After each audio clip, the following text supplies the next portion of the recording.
Oke, kita balik lagi sih, gue bakal nonton episode 4 sekaligus ngebahas dari sisi gue yang udah ngebaca light novel sampai volume kedua ya terakhir selesai. Ntar mungkin gue bakal segera mulai lagi sampai volume 3 nyelesain kurang lebih 1 bulanan atau berapa minggu pasti gue selesain volume 3-nya. Jadi kita nonton dulu episode keempat ini sambil gue komentarin. Nah, di bagian sini harusnya kan pedang dinasti ada dua jadi satu pasang kayak gitu. Ini salah satunya harusnya udah rusak, udah pecah di cerita light novel lah gitu, dihantam sama pedang akasianya si Oscar, itu rusak satu pasang ini. Jadi udah nggak bisa dipakai sama sekali gitu. Di sini kan di cerita animenya cuma kelihatan cuma kayak hancur-hancur copeng-copeng doang kan, kayak pedangnya. Tapi harusnya ceritanya ini pedangnya udah rusak, udah bener-bener kayak kebelah jadi dua salah satunya. Dia udah nggak dipakai sama sekali sama si Tina Siantar. Emang sengaja si Tina Sy ini sih mau ngelatih si Oscar aja biar si Oscar ini yang punya pilihan yang lebih banyak sebagai jalan hidupnya dia itu. Karena si Tina Sy ini udah mengalami banyak masalah dari semenjak dia itu masih kecil gitu. Semenjak dia ditakdirkan menjadi ratu dari kerajaan Turdal, dia itu ya dia nggak begitu punya banyak pilihan, cuma ngikutin apa adanya yang udah ditetapin sama kerajaan Turdal. Cuma ya kejadiannya jadi fatal kayak gitu di episode 6 ntar ya. Gua bakal bahas. Seperti yang gue bilang di episode ketiga kemarin pembahasannya, si Tinashe ini cuma mau cari Ranak doang. Ranak ini kuncinya buat ngelepas Maho Mizumi yang tercipta 400 tahun yang lalu semenjak si Tinashe itu disembelih sama si Ranak gitu buat ngambil kekuatannya. Dan si Ranak ini tahu kunci buat ngelepas semua Maho Mizumi tersebut. Jadi bisa dihilangin dari permukaan dataran empat daerahnya tersebut. Gimana ya bilangnya, benua tempat si kerajaan Farsas itu kan ada banyak kerajaan lain di daerah dataran benuanya tersebut itu. Dan Mahomizumi itu banyak nimbulin bencana masalah, jadi kuncinya ya harus dilepas itu Mahomizumi, terus dihilangin totali sama sekali. Jadi yang tahu kunci buat ngelepasnya itu cuma si Ranak gitu. Jadi tujuannya si Tinasia sampai saat ini dari volume 1 volume 2 itu buat cari si Ranak doang. Nah, di bagian sini kan si Dinasya nanyain, tahu nggak kerajaan Kuskur itu? Sebenarnya kerajaan Kuskur itu perpecahan dari negara kerajaan sampingnya, dari Tairi. Jadi si Tairi itu punya budaya di mana dia itu bakal mengkucilkan semua para pengguna sihir gitu, Pak Hoshi. Itu dikesampingkan, diusir dari kerajaannya tersebut. Dan banyak yang dibunuh atau dihabisin, dibantai semuanya. Dan karena perpecahannya tersebut, jadi si Ranak ini ngebentuk daerah kerajaan namanya Kuskur itu buat ngumpulin semua para Mahoshi yang dari daerah Tairi tersebut. Jadi sebuah bentuklah kerajaan Kuskur gitu buat mencapai keinginannya si Ranak kayak gitu. Karena si Tinashe ini masih nggak tahu kalau tadi orang suruhan dari Kuskur itu suruhan dari si Ranak. Kalau si Tinashe tahu si Ranak itu yang mimpin daerah Kuskur, dia pasti langsung ngikut itu orang suruhannya dari awal cerita. Tapi mungkin di episode 6 itu kan Ranaknya langsung muncul, langsung ngejemput si Dinasya kan. Jadi dia langsung keluarin mukanya, langsung kelihatan dia jadi bisa ngikut.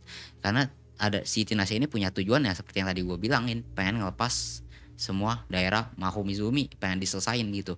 Dihilangin dari permukaan datarannya, benuanya gitu. Sebenarnya pedangnya ini kan tadi udah gue bilang di awal cerita udah hancur, udah gak dipakai lagi sama si Tinashe sama sekali. Tapi entah kenapa masih dimunculin aja di animenya kayak gitu.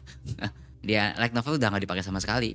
Seperti yang mungkin udah gua sampaikan kalau si Oscar ini sebenarnya punya kemampuan sihir gitu.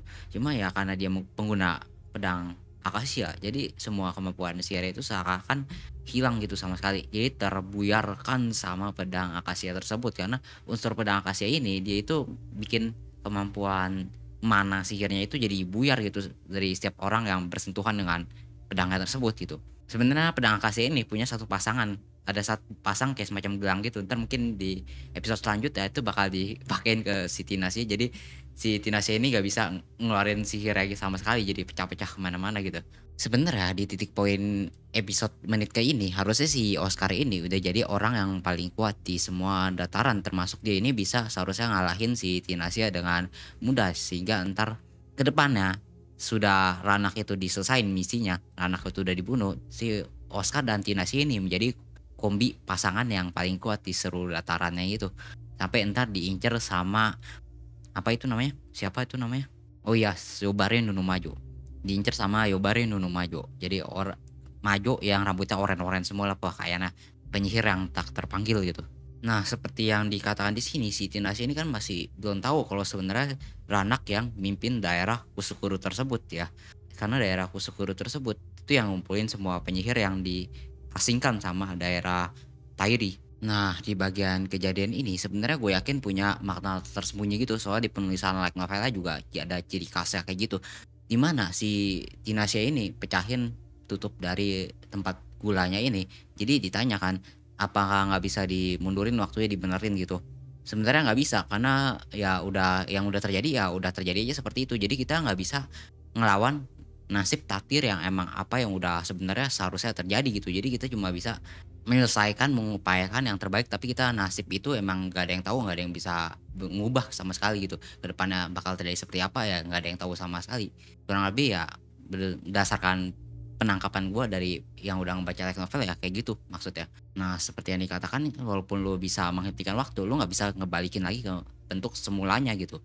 Nah, di bagian sini kan sebenarnya si Miraris ini dendam sama orang yang bersangkutan dengan si Ranak kayak gitu. Mau orang dari kerajaan Kuskuru itu dihabisin juga suruhannya gitu kan sama si Miraris ini.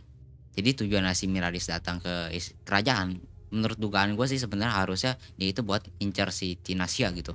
Tujuannya ada urusannya itu sama si Tinasia bukan sama si Oscar sebenarnya, si Miraris ini. Nah, kan di sini kelihatan lagi ini maju yang dilawan sama si Tinasia itu bangkit lagi, hidup lagi karena dia ini masih ada batu kristal itu, jadi bisa mau gimana pun ya bisa dihidupin lagi. Cuma karena core intinya dari maju tersebut ada di batu kristal ini. Kalau selama masih ada yang punya batu kristal ini, cuma jadi ya bisa dibangkitin lagi. Karena ukurannya maju ini jauh lebih kecil karena ya batu kristal ini cuma separuhnya doang pecahannya dari yang asli gitu. Jadi majunya ini ya nggak punya kekuatan sepenuhnya full kayak yang awal kayak gitu. Maju serigala putih ini yang dilawan sama si Nasya di episode kedua ya kalau nggak salah di animenya. Ya jadi kayak gitulah pembahasan episode keempat kali ini, kita lanjut ke episode kelima.